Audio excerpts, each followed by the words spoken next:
우리 예수님을 믿는 사람들, 우리 성도들이 반드시 받아야 될 은혜 가운데 하나가 뭐냐면, 성경을 읽다가 그 성경에 기록된 사건들이 바로 나를 위한 것이며, 또한 그 성경에 기록된 것들이 오래전에 일어난 어떤 사건들이나 또는 다른 사람들의 이야기가 아니라 바로 나의 이야기로 인식이 되는 그런 경험이 있어야 된다는 겁니다.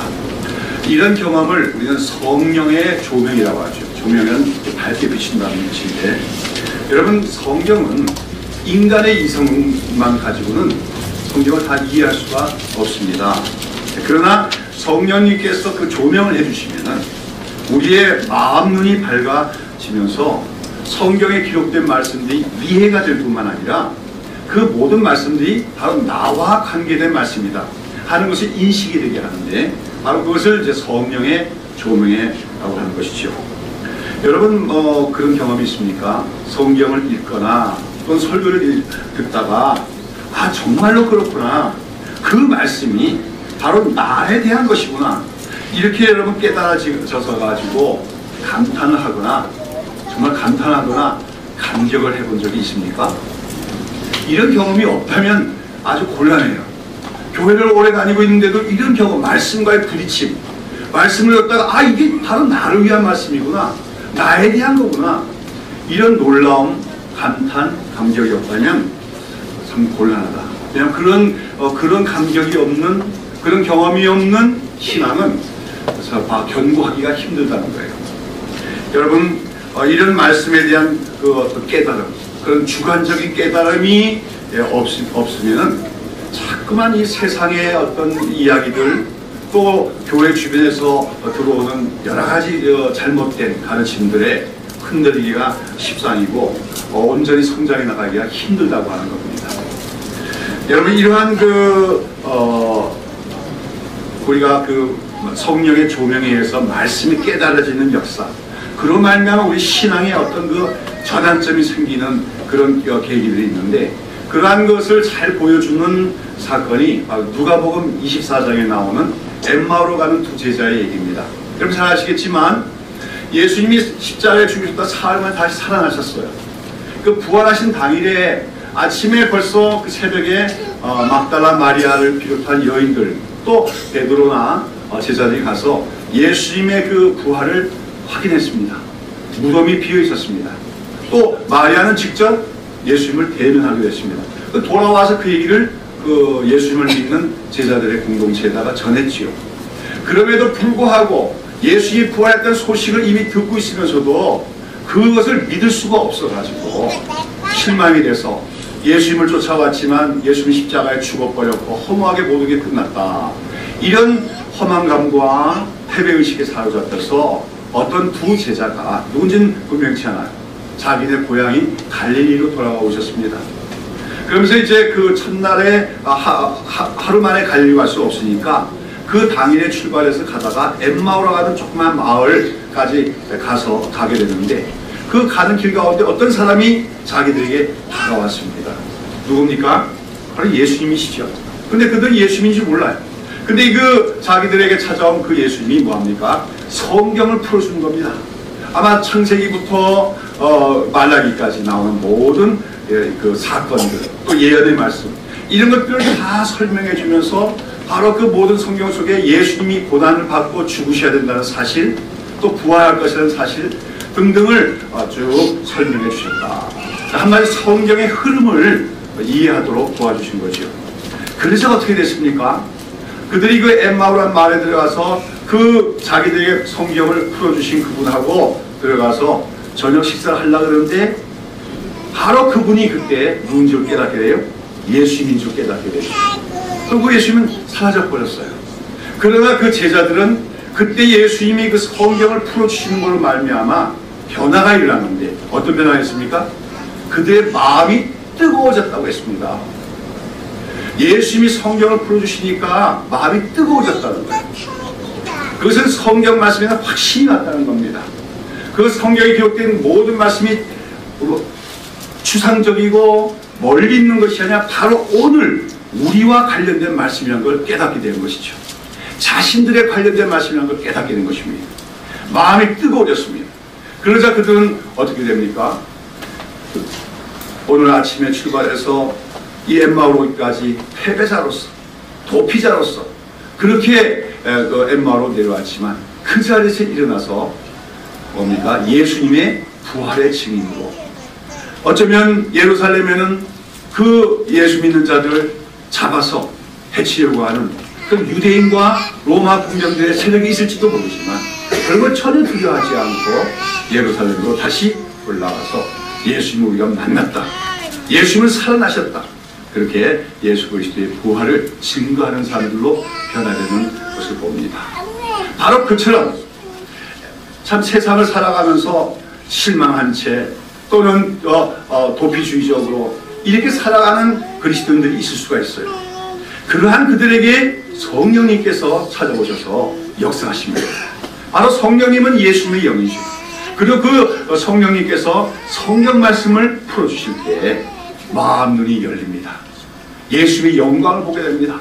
그리고 성경에 기록된 모든 말씀이 저 멀리 있는 것이 아니라, 다른 사람의 얘기가 아니라 바로 오늘날 바로 나를 위한 말씀인 걸 깨닫게 될 때 마음에 변화가 일어납니다. 마음이 뜨거워집니다. 그 삶의 자세, 신앙의 자세가 변하게 됩니다. 오늘 저는 우리 새벽기도회 모든 성도들에게 이러한 말씀의 은혜의 역사가 있기를 예수님의 이름으로 축원합니다. 여러분, 어떤 사람들 기독교에 대해서 비판적입니다. 아니면 기독교인이면서도 또 성경을 온전한 하나님의 계시책으로 믿지 않는 사람들은 종종 그렇게 말하는 것을 우리는 들을 수가 있습니다.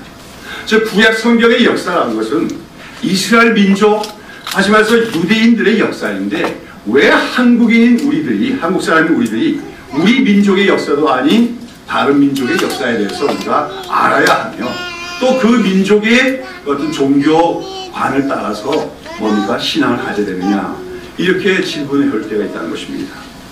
그렇지요?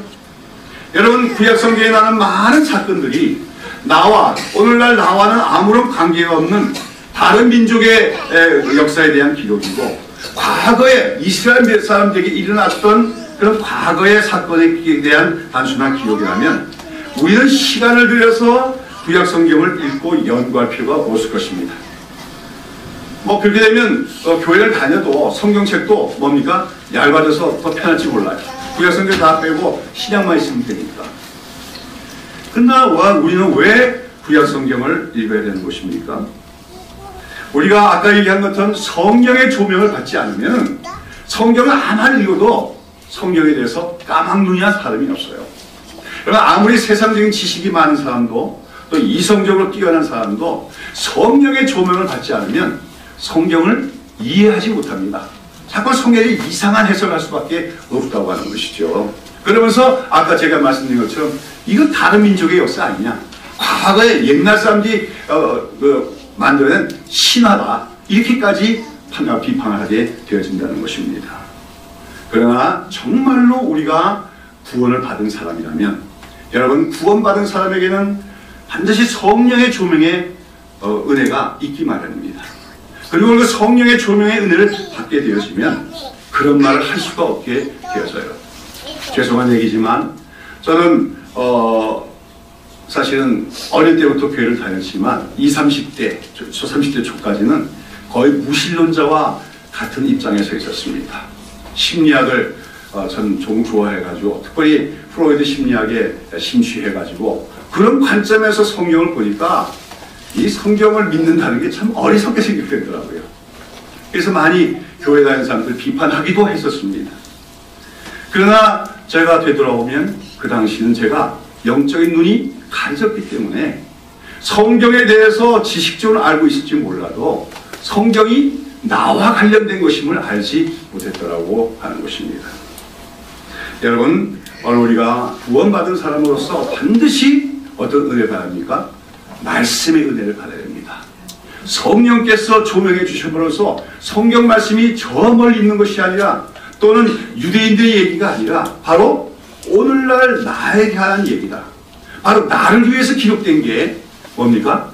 성경에 기록된 것이다 하는 것을 깨닫는 그런 주관적인 말씀의 은혜의 체험이 있어야 될 줄로 믿습니다. 여러분, 우리 찬송가 136장에 보면 그런 가사가 있어요. 거기 너 있었는가 그때 주가 그 십자가에 달릴 때. 아시죠? 여러분, 그 찬송이 원래는 흑인 연가입니다. 흑인 연가라는 게 바로 아프리카에서 뭡니까? 서양 사람들한테 사로잡혀가지고 노예로 끌려온 사람들 아닙니까? 근데 그들이 노예로 끌려왔는데 그렇게 미국 땅에서 노예로 살다가 그 자기들을 노예로 만든 백인들이 전하는 복음을 듣고 예수를 믿게 된 사람들이 많았어요. 그런 가운데 흑인 연가들이 지어졌는데 거기 너 있었는가 그때 그 주가 그 십자가에 달릴 때 이 가사를 쓴 흑인 어떤 사람이겠죠. 그 흑인 그리스도인은 정말로 어떤 영적인 체험을 받은 것 같습니다. 그러면서 자기가 바로 예수님이 십자가에 달린 그 현장에 있다는 걸 생생하게 보게 된 것이죠. 그래서 그때 받은 그 영적인 감동, 그것을 가지고 그 가사를 지었다고 하는 것입니다. 여러분, 마찬가지로 성령의 조명을 받게 되면 말씀의 은혜를 받게 되는데, 그때 우리가 이 성경에 그 기록된 사건들의 배경은 지금부터 2000년 전, 3000년 전, 4000년까지도 거슬러 올라가는데 내가 바로 그 현장에 있음을 뭡니까? 느껴질 때가 있다고 하는 것이죠. 그런데 성경은 더 이상 어떤 다른 민족의 이야기나 오래전 옛날 사람들의 이야기 혹은 심지어는 뭐 신화나 편집된 어떤 설화가 아니라 오늘도 나의 존재 속에서 일어나고 있는 생생의 구원 역사에 대한 기록으로 하나님의 말씀으로 성경이 믿어지게 되는 줄로 믿습니다. 왜 믿어라 하는 말을 하지만 사실은 내가 믿는 게 아니에요. 어떻게 돼요? 믿어져야 됩니다. 누가 믿게 하십니까? 성령님께서 믿게 하시는 것입니다. 성령께서 우리 마음을 밝혀주셔야 돼요. 그럼 믿어집니다. 하나님의 말씀에 대한 인식이 달라집니다. 더불어서 하나님에 대한 이해와 인식도 달라지게 됩니다. 다시 말씀드리지만 이런 성령의 조명을 받아서 말씀이 깨달아지는 역사, 그 말씀이 오래전 과거의 역사 기록이 아니라 바로 오늘 나의 존재 속에서 일어나는 그러한 하나님의 구원 역사에 관한 이야기다 하는 것이 깨달아지고 믿어지는 은혜가 있기를 예수님의 이름으로 축원합니다. 자, 그런 가운데 우리는 그 출애굽기에 나오는 여러 이야기들이, 특별히 그 여러 가지 구약에는 많은 역사 기록이 있습니다. 그 중에서도 이 출애굽기에 나오는 여러 가지 이야기들이 특별히 우리 그리스도인들의 어떤 영적인 구원과 영적 구원 이후의 삶에 대한 하나의 그 모형으로서 그려져 있다는 것을 우리가 알아야 됩니다.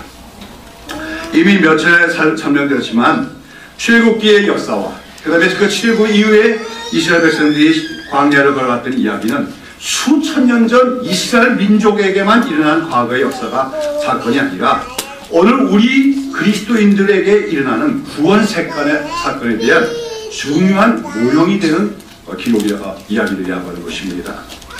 여러분, 이스라엘 백성들은 출애굽하기 전에 애굽 땅에서 바로 왕의 압제하에서 노예 생활을 하고 있었습니다만, 그처럼 애굽 땅에서 노예 생활하던 이스라엘 민족의 그 소망 없이 살아가는 삶의 모습은 바로 우리 자신이 예수님을 믿고 구원을 받기 전에 이 세상에 속해서 알지도 못하고 우리가 사실 마귀의 조종을 받으며 마귀의 종노릇을 하며 살았던 삶에 대한 하나의 그림자라고 하는 것입니다. 그리고 그 애굽 땅에서 이스라엘 백성들을 압제하고 노예로 삼았던 바로는 바로 오늘 이 세상 속에서 역사하고 있는 사탄의 그 모형이라고 하는 것이죠. 우리는 다 예수님을 우리의 구주로 믿기 전까지 우리는 다 죄와 사망의 세력에 사로잡혀서 마귀의 종노릇을 하며 이 세상을 살았습니다. 그런데 어느 날 하나님께서는 그런 우리를 불쌍히 여겨주시고 은혜로 구원해 주신 것입니다. 출애굽기를 보면 이스라엘 백성들이 어느 날 어떤 사건으로 그 애굽 땅에서 해방이 되고 구원을 받습니까? 바로 유월절 밤이죠.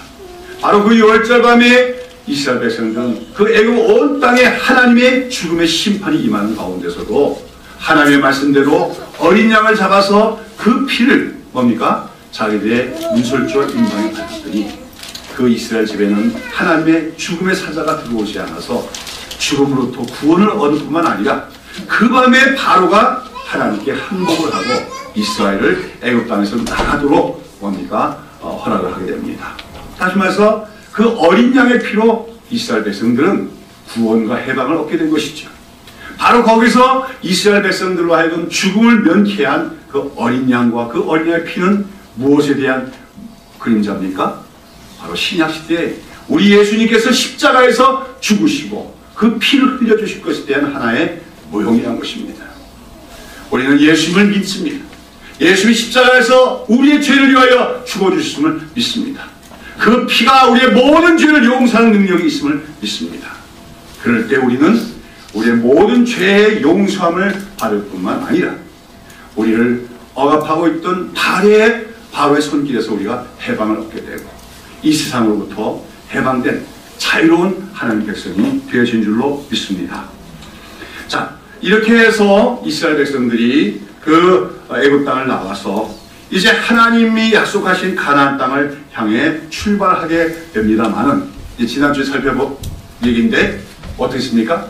곧바로 그들이 애굽 땅으로 완전히 벗어난 것이 아니었다는 것이죠. 하나님께서 이스라엘 백성을 광야길로 인도하셨습니다. 그래서 광야 끝에 왔더니 그 앞에 뭐가 있습니까? 홍해 바다가 놓여 있는 거예요. 바다를 건널 수가 없잖아요. 그런데 또 뒤에는 누가 쫓아옵니까? 바로의 군대가 쫓아옵니다. 바로가 그 6월절 밤에 하나님의 그 마지막 재앙, 장자들을 죽이는 재앙을 당하고 바로가 항복하는 듯 했지만 가만히 생각해보니 이스라엘 백성들, 자기 노예를 살던 수백만의 이스라엘 백성들을 그냥 내보내는 게 너무나 아까운 거예요. 그래서 어떻게 합니까? 큰 수십만 되는 군대를 갖다가 동원해서 뒤쫓아오게 합니다. 그래서 어떻게 합니까? 그 이스라엘 백성들 다시 다 사로잡아서 애굽 땅으로 데려가서 노예로 삼으려고 추격해 온 것이죠. 이스라엘 백성들은 그래서 어떻게 합니까? 진퇴양난입니다. 앞에는 큰 바다요, 뒤에는 애굽 군대. 그 사이에서 이스라엘 백성들은 울부짖고 모세에게 원망하기도 합니다만 그러나 그 밤에 놀라운 일이 일어납니다. 어떤 일이 일어납니까? 하나님께서 그 바다를 둘로 가르시고 그 사이에 난 마른 땅을 통해서 이스라엘 백성들은 애굽 건너편으로 건너갈 수가 있었습니다. 그리고 그들을 붙잡기 위해서 애굽 군대들은 그 바다 가운데 들어왔지만 다시 하나님이 그 바닷물을 하나로 합치십니다. 애굽의 모든 군대들은 그 속에서 잠겨서 멸망을 당하고 말습니다. 이렇게 해서 사실 6월절 밤에 이스라엘 백성들이 애굽 땅에서 나왔지만 이 홍해 바다를 건너는 사건으로 말미암아 이스라엘은 이제 애굽으로부터 완전히 벗어날 수 있었고 애굽과 완전히 분리될 수가 있었다고 하는 것입니다. 자, 이래서 이스라엘 백성들은 홍해를 건넜는데 여기서 홍해를 건넌다는 의미는 뭐냐면 이제는 되돌아갈 수가 없다 하는 그런 의미입니다. 한 문장 건치라면 뭐죠? 돌아오지 못하는 다리가 있지요. 빨리 그게 없어져야 될 것 같아요. 그렇죠? 그 다리가 오고 가는 다리로 바뀌어야 될 줄로 믿습니다. 한때는 그것이 돌아올 수 있는 다리였어요. 마찬가지로 이스라엘 백성들에게는 무엇이 돌아올 수 없는 바다입니까? 예, 홍해 바다가 돌아올 수 없는 바다예요. 그 바다를 한번 홍해를 건넌 이스라엘 백성들은 이제 다시 애굽으로 돌아갈 수도 없고 어떻게 합니까? 돌아가서는 안 된다 하는 것입니다. 그래서 성경에 이제 메시지 중에 하나가 뭐냐면 애굽으로 돌아가지 말라 하는 것입니다.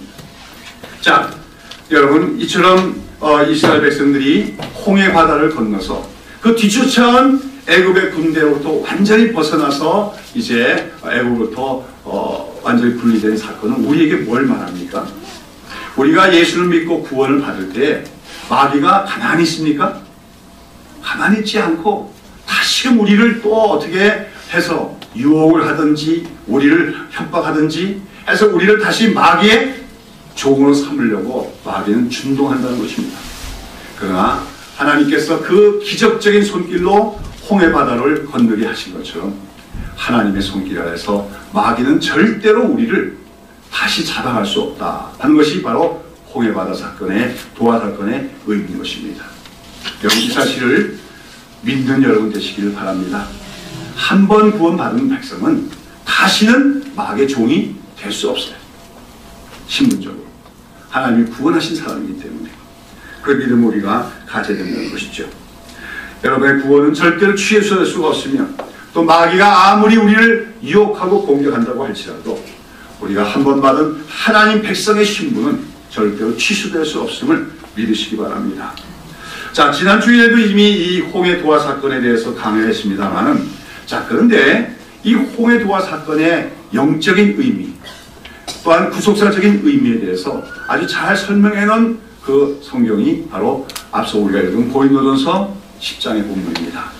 우리 아까 읽었었는데 다시 한번 우리 같이 다시 읽겠습니다. 고린도전서 10장 1절부터 4절까지 다 같이 읽습니다. 시작. 형제들아 너희가 알지 못하기를 내가 원치 아니하노니 우리 조상들이 다 있고 바다 가운데로 지나며 모세에게 속하여 다 구름과 바다에서 세례를 받고 다 같은 신령한 식물을 먹으며 다 같은 신령한 음료를 마셨으니 이는 저희를 따른 신령한 반석부터 마셨음에 그 반석은 곧 그리스도시라. 예. 여기 사도 바울은 이스라엘 백성들이 홍해 바다를 건너는 사건을 아주 독특한 방식으로 다시 재해석해서 설명하고 있는 것을 보게 되어집니다. 여러분 사도 바울은 이스라엘 백성들이 홍해 바다를 건너는 사건을 가리켜서 어떻게 설명하고 있습니까? 그들이 모세에게 속하여 무엇을 받은 것이다? 세례를 받은 것이다. 그렇게 설명하고 있다는 것이죠. 우리가 이 본문, 이런 그 사도 바울의 해석이 말하면 구속사적인 해석인데, 우리가 이 본문을 조금 더 잘 이해하려면은, 사실 여기 이 세례라고 번역된 말보다는 침례라는 번역이 더 적합하다고 할 수가 있습니다. 예. 우리가 이제 세례, 교회에서 세례란 말을 씁니다만은, 세례란 말이 원래는 헬라어로는 바티조로서, 이 바티조란 말은 원래 물에 잠긴다 하는 뜻을 갖고 있어요. 그래서 오늘날 우리 새벽일수 교회도 그렇고 많은 교회들이 특별히 장로교 계통들은 세례를 줄 때 어떻게 합니까? 이렇게 물을 이렇게 뭐 조금 찍어 바르죠. 이걸 적수세례라고 합니다. 뭐 물방울을 떠든다 해서 적수세례라고 합니다만은, 그러니까 초대 교회에서는 어떻게 했습니까? 세례를 하지 않고 침례를 행한 것이 사실입니다. 역사적인 사실이죠. 그래서 믿고자 하는 사람들, 믿느라고, 예수 믿느라고 고백하는 사람들이 어떻게 합니까? 강이나 또는 조금 웅덩이 같은 데 가서 어떻게 합니까? 물속에 사람이 잠기게 했다가 그 다음에 상당한 시간 있다가 올라오게 하는 것, 이런 의식을 하는 것을 우리가 침례라고 했다고 하는 거죠. 근데 오늘날에는 이제 침례 교회들에서는 뭐예요? 이 침례의 방식을 고수하고 있기도 합니다. 그런데 여하튼 이처럼 이런 침례라고 하는 것, 세례, 원래는 침례란 말이죠. 침례라고 하는 게 뭐예요? 물에 사람이 잠겼다가 다시 나오는 건데, 그런 행동을 통해서 우리는 뭘 상징하고 있는 것입니까? 예, 사람이 물에 잠기면 어떻게 되는 거예요? 죽는 거예요. 그러니까 물에 잠기는 것은 죽었다 하는 거예요. 그러고선 다시 또 이렇게 끌어올리는 건 뭐예요? 다시 살았다 하는 것입니다. 왜 예수 믿는 사람들이 침례를 받는 거냐? 그것은 우리는 한번 죽은 사람이다 그래요. 내가 그리스도와 함께 십자가에 못 박혀 죽었나니. 근데 죽은 걸로 끝나지 않습니다. 우리는 다시 새 생명으로 살아난 사람입니다 하는 것을 보여주는 상징적인 그런 의식이 바로 세례라고 하는 것이죠. 자, 그런데 오늘 본문에서 사도 바울은 이스라엘 백성들이 홍해 바다를 건넌 사건을 가리켜서 그들이 모세와 연합해서 세례를 받은 것이다, 바다에서 세례를 받은 것이다, 그렇게 표현을 했다고 하는 것이죠. 그래서 그 다음에 보면 또 그 후에 그들이 이제 광야를 가면서 어떻게 했어요? 신령한 식물을 먹으며 목을 마를 때 신령한 음료를 마셨다 했죠. 그래서 신령한 음식이 뭡니까? 만나를 먹은 걸 얘기해요. 그 다음에 신령한 물이라는 것은 반석이 깨지고 거기서 물이 나온 생수를 마신 것을 의미합니다. 여러분, 여기 지금 바울이 무엇을 말하고자 하냐면, 바로 이것은 출애굽기에 나오는 모든 이야기들은 물론 실제적으로 이스라엘 역사 속에서 일어난 사건들이기도 하지만, 사실은 그 사건들이 기록된 더 중요한 이유는 유대 민족을 위한 것이 아니라 바로 우리 그리스도인들을 위한 것이다. 그리스도인들이 받는 구원이 어떤 것인가를 보여주기 위한 하나님의 그 시청각적인 교제처럼 보여주신 예표적 사건들이다 하는 것을 사도 바울은 설명하고 있다고 하는 것입니다. 즉 이스라엘 백성들이 홍해를 건넌 사건은 오늘 우리 예수 믿는 사람들이 뭘 받는 것과 그걸 보여주는 거예요? 세례를 받는 것에 대한 하나의 모형적 사건이라는 겁니다. 그리고 이스라엘 백성들이 그 광야를 걸어가면서 날마다 하늘로부터 내리는 만나를 먹는 것은 오늘 예수 믿는 사람들은 이 땅에 살아가면서 날마다 하나님이 공급해 주시는 신령한 음식인 하나님의 말씀을 먹고 살아감을 보여주는 것이다. 또 이스라엘 백성들이 광야에서 목이 마를 때 반석에서 생수가 나와서 물을 마신 것은 오늘도 이 광야 같은 세상을 살아가는 하나님의 백성들이, 그리스도인들이 정말로 영적으로 힘들고 어려울 때마다 그 반석, 예수 그리스도께서 공급해 주시는 뭡니까? 생수와 같은 성령의 충만함을 받음으로써 뭡니까? 만족함을 얻을 수 있음을 보여주는 그림자들이다. 그렇게 지금 사도 바울은 설명하고 있다고 하는 것입니다. 여러분 이런 설명이 이해가 되십니까? 홍해 바다를 걷는 것이 세례다. 그다음에 그 홍해 바다를 걷는 가운데 광야에서 매일 그들이 만나를 먹은 것이 오늘 우리에게 일어나고 있는 사건이다. 여기 여러분 정말로 믿어집니까? 저는 개인적으로 아까도 말씀드렸지만 어려서부터 교회를 다녔고 성경을 지식적으로 알아요. 성경 퀴즈나에 나와서 꽤 잘 맞출 수 있을 정도로 구약 얘기도 잘 알았습니다. 그러나 아까도 말씀드린 것처럼 20대에 들어가서 세상 공부하면서 저는 무신론에 빠졌습니다. 왜? 내가 지식적으로 알고 있는 성경의 얘기들이 나와 관계가 없다는 거죠. 그건 옛날 얘기일 뿐입니다. 그냥 뭐 영화의 소재는 좋을지 몰라도 나와는 관계가 없는 얘기라는 거죠. 그러다가 제가 바로 성경에 기록된 그 모든 이야기들이, 특별히 출애굽기에 나오는 이야기들이 바로 오늘 나에게 일어나고 있는 사건들임을 깨닫게 된 것이 33살 때였습니다. 예수님은 33살에 모든 사역을 마치시고 하늘로 올라가셨는데 저는 33살에 돼야 비로소 성경을 깨달았어요. 바로 성령의 조명을 받은 것이요. 한순간에 성령에 대한 눈이 열립니다. 제가 이때까지 그냥 머리로만 암기하고 있던 성경적인 사실들이 나의 사건으로 이해가 되기 시작합니다. 누구의 도우심입니까? 성령의 도우심이죠. 이런 은혜.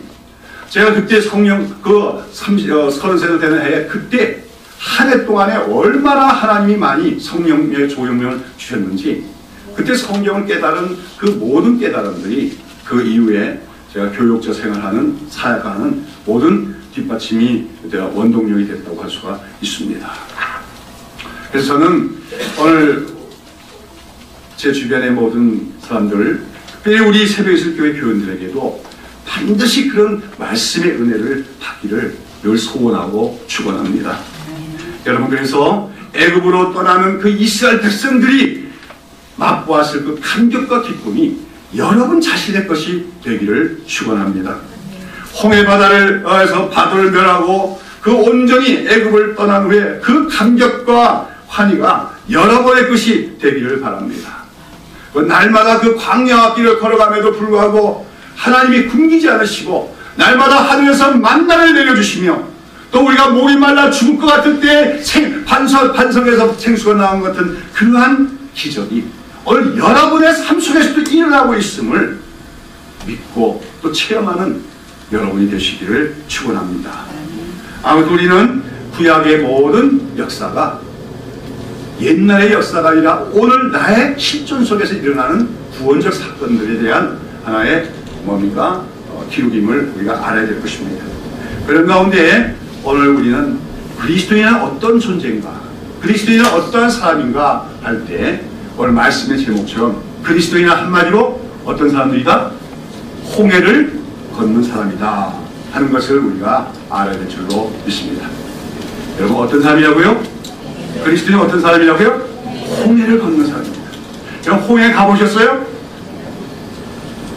홍해를 보았습니까? 홍해 그러면 여러분 붉은 홍자니까 바다가 붉을 걸로 예상하지만 그렇지 않아요. 홍해는 아마 이 지구상에서 제일 맑고 파란 물이 홍해바다입니다. 네.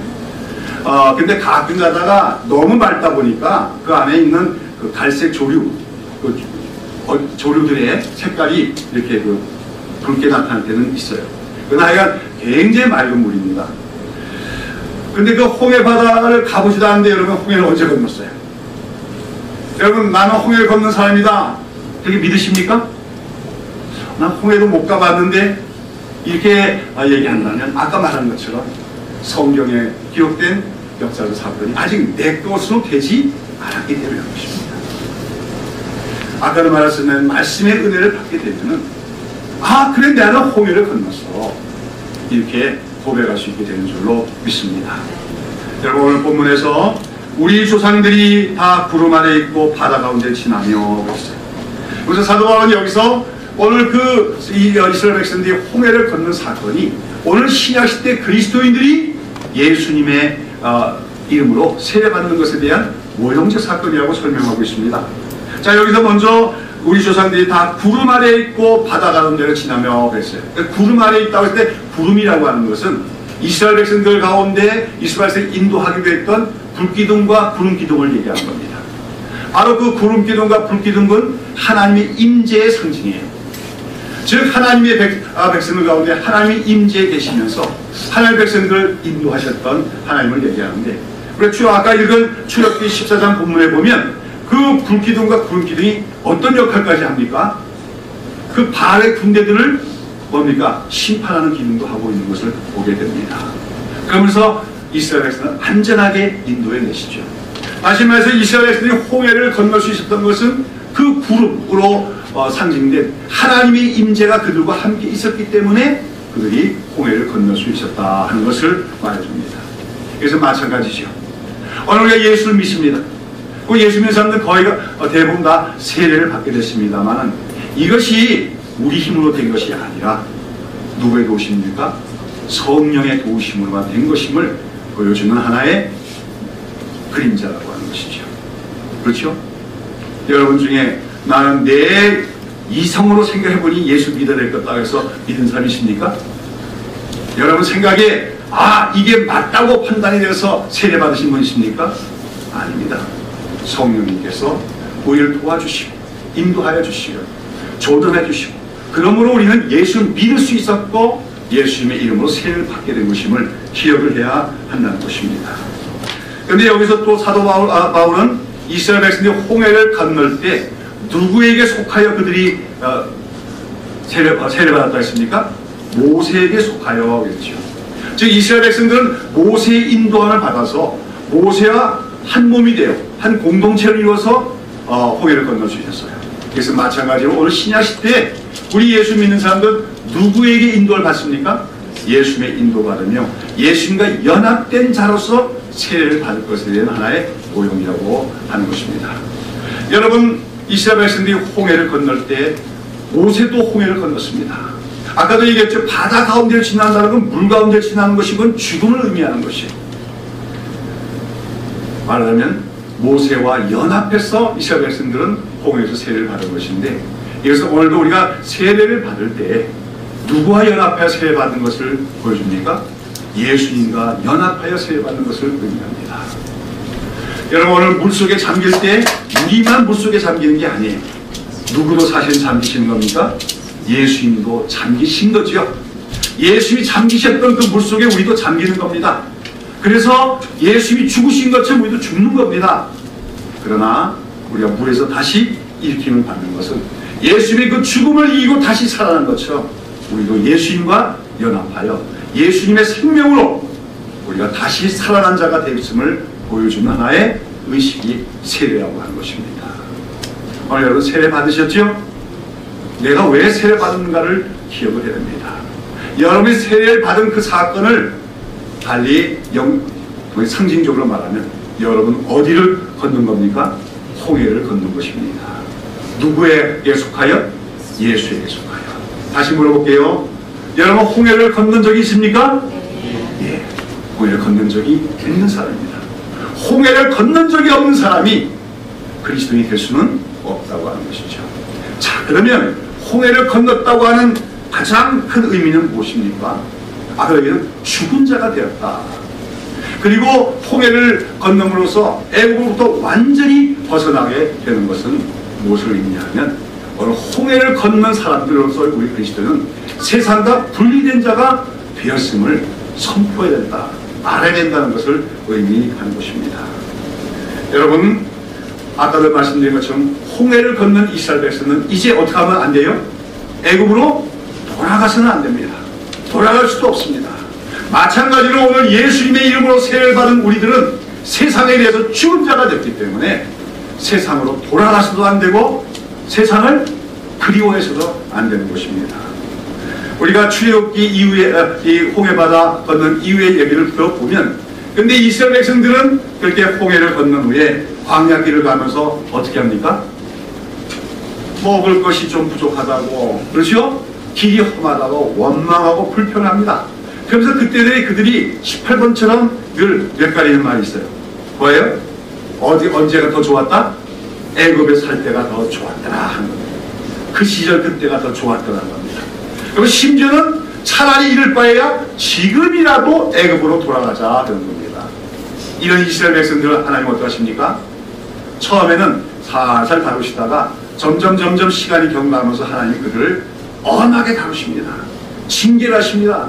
그래갖고 사실은 한 보름 정도면은 그 시내 광야를 통과해서 가나안 땅까지 갈 수도 있지만 40년 동안을 광야 생활을 하게 하시는 것입니다. 왜?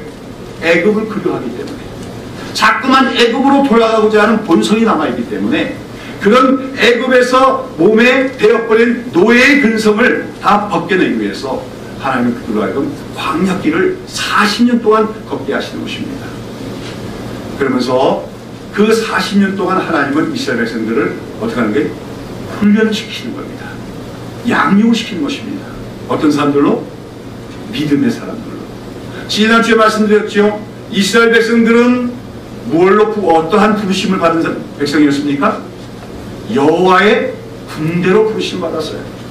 그들은 장차 가나안 땅에 들어가서 그 모든 죄악된 세력들을 심판하고 하나님 나라를 세워야 되는 그런 여호와의 군대였습니다. 그러나 오늘 출애굽기가 보여주는 것은 그 홍해를 건넌 이후에 직후에 이스라엘 백성들은 여호와의 군대에 닿지 못했다는 거죠. 오합지졸, 아직까지도 애굽의 습성에서 벗어나지 못한 노예 근성에 젖어 있는 백성들이었다는 거죠. 그런 이스라엘 백성들이 여호와의 군대가 되기 위해서 필요한 것은 무엇입니까? 믿음이었습니다. 이스라엘 백성은 혈과 육의 힘으로 싸우는 사람들이 아니라 믿음으로 싸우는 사람들. 그 믿음의 가장 중요한 요소는 하나님을 신뢰하는 거예요. 어떤 환경에서도 하나님을 신뢰하는 것이고, 그 다음에 또 어떤 말씀이라도 하나님 말씀에 순종하는 것. 그것이 바로 이스라엘 백성들이 갖추어야 돼요. 여호와의 군대가 되는 이스라엘 백성들이 가져야 될 믿음이었고, 그 믿음을 양육해내시기 위해서 광야에서 몇 년의 생활하게 됩니까? 40년 동안 생활하게 됩니다.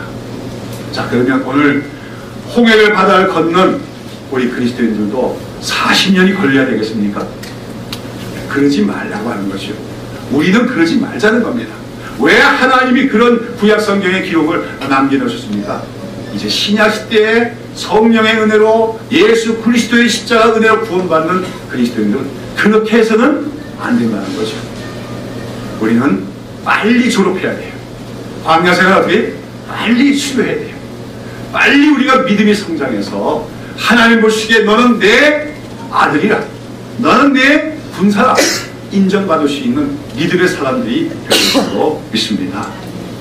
그러기 위해서 우리는 오늘도 홍해 바다가 끝난 홍해를 건넌 이후에 우리 그리스도의 삶은 광야길이 시작이 되고 있음을 기억을 해야 돼요. 한때 우리 한국 교회를 오염되게 만든 그런 신학이 뭐냐면 번영신학, 형통신학입니다. 형통주신학. 이게 뭡니까? 예수만 믿고 나면 만사오케라는 거예요. 고생 끝, 고난 끝, 행복 시작이라는 겁니다. 모든 일이 잘 될 거라는 겁니다. 예수님이 질병과 가난과 그것도 다 짊어졌기 때문에 이제 우리는 건강하고 부유하게 살기만 하면 된다는 겁니다. 썩어빠진, 이거는 애굽의 신학입니다. 하나님의 신학이 아닌, 성경의 신학이 아닌 애굽의 신학이에요. 그거에 수많은 기독교인들이 쫓아가고 또 그걸로 말미암은 축복과 성공을 추구하는 신앙, 그것 때문에 한국교회는 세속화되고 만 것입니다. 성경은 결코 하나님의 백성들이 구원받은 이후에 평탄하고 안전하고 행복만 있는 그런 삶을 보장해 주지 않습니다. 성경은 뭐라고 합니까? 홍해를 건넌 이스라엘 백성들은 이제부터 뭐가 시작이라는 겁니까?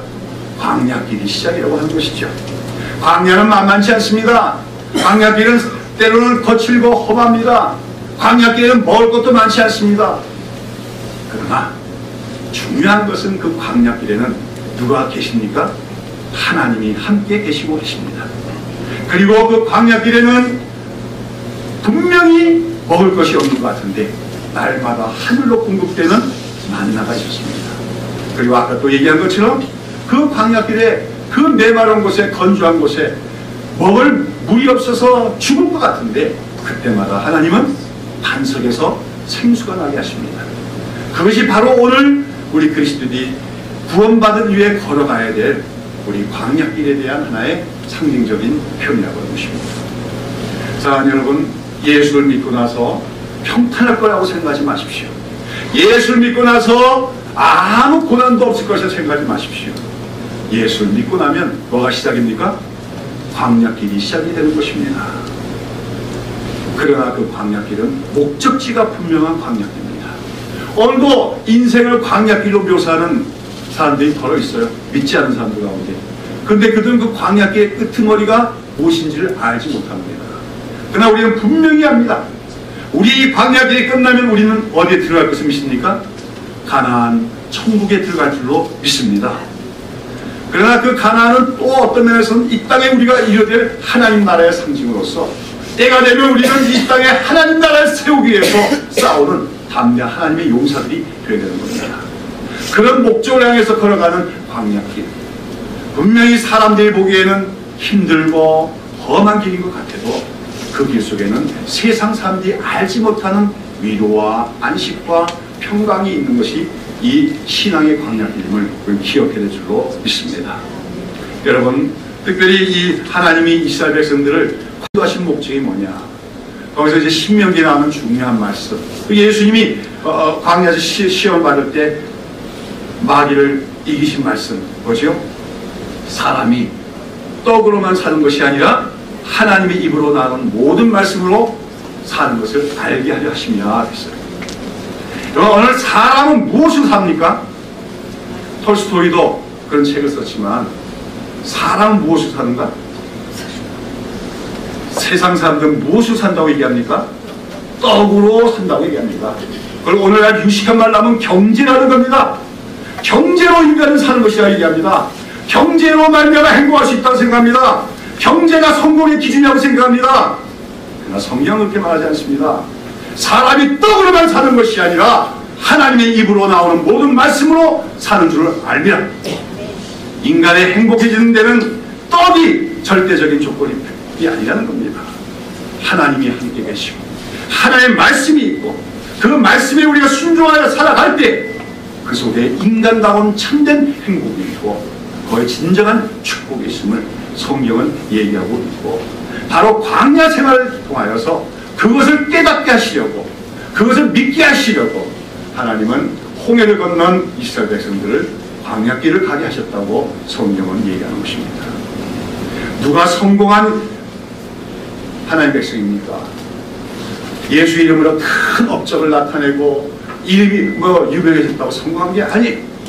바로 이런 하나님의 부르심의 목적대로 그 믿음을 연단받는 사람, 하나님을 어떤 상황에서도 신뢰할 수 있으며 하나님의 말씀에 순종할 수 있는 사람, 사람이 떡으로만 사는 것이 아니라 하나님의 입으로 나오는 모든 말씀으로 사는 것을 확신하는 사람, 그 사람이 바로 이 광야길에 성공한 하나님 백성임을 기억해야 될 줄로 믿습니다. 이제 말씀을 마칩니다. 여러분, 우리 그리스도인은 어떤 사람이에요? 홍해를 걷는 사람입니다. 이제 우리 앞에는 어떤 길이 있습니까? 광야길이 있습니다. 그 광야길은 결코 쉬운 길만은 아닙니다. 그러나 그 속에는 우리 하나님의 불기둥과 굵기둥 같은 임재하심과 인도와 도우심이 있는 길입니다.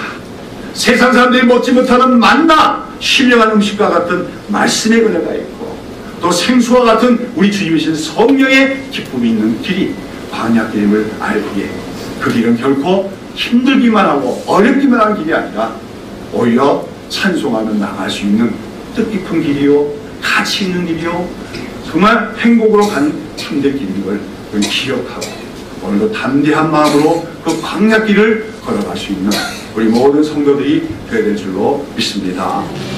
홍해를 걷는 사람, 한마디로 말하면 홍해를 걷는 사람은 뒤돌아서서는 안 됩니다. 그렇죠? 이런 찬송이 있죠. 주님 뜻대로 살기로 했네, 주님 뜻대로 살기로 했네, 주님 뜻대로 살기로 했네. 그 다음에 뒤돌아서지 않겠네. 이게 그 영어 가사가 이렇게 됐어요. I have decided to follow Jesus. I have decided to follow Jesus. I have decided to follow Jesus. No turning back, no turning back, no turning back. 뒤돌아섬이 없다. 뒤돌아서서도 안 되고 뒤돌아서서는 안 됩니다. 오늘 예수 믿는 사람은 뒤돌아서지 않는 사람입니다. 자꾸만 애국을 바라봐서는 안 되는 겁니다. 물질적인 가치관, 경제지상주의, 이런 또 형통주의, 이게 다 애국의 가치관이고 애국의 문화입니다. 오늘 왜 한국교회가 세수가 되어버렸느냐? 애국을 떠나온 사람들이어야 될 기독교인들에게 자꾸만 애국의 방식의 성공, 애국 방식의 행복을 추구하라고 가르치는 자들이 많기 때문입니다. 그러나 저는 말합니다. 우리는 노 터닝백입니다. 뒤돌아섬이 없습니다. 오직 우리는 저 천성을 향하여 한 걸음 한 걸음 나아가는데, 비록 험한 것 같지만 그 속에 주님의 위로와 인도하심과 보호하심을 받으며 기쁨으로 찬양하며 나아가는 그 광야길을 걸어가는 우리 모든 성도들이 되어서 마침내 하나님께서 너는 내 아들이라, 너는 내 기뻐하는 자라, 내 거룩한 전쟁에 싸울 수 있는 용사라, 너는 큰 용사라 인정을 받는 믿음의 사람으로 성장해 나가는 저와 여러분 되시기를 예수님으로 축원합니다. 감사합니다.